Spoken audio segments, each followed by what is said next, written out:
way I look at it is American Casino, so you gotta sum up your toes, you get off your butts and walk after luck.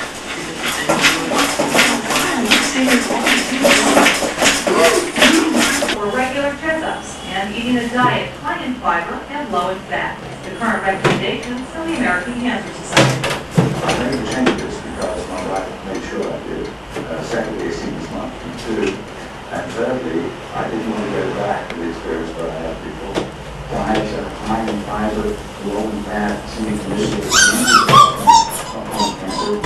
That's where the diet advice for cancer prevention stops. Questions begin. Now, some of the answers could lie in this box of wheat bran cereal. Several studies have shown that this kind of fiber makes growing back. And beyond known cancer, 1,000 people who've had colon polyps are volunteering for one of the largest diet and cancer studies ever done.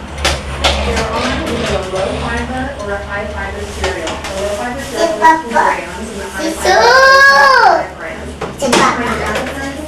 There are molecules and focus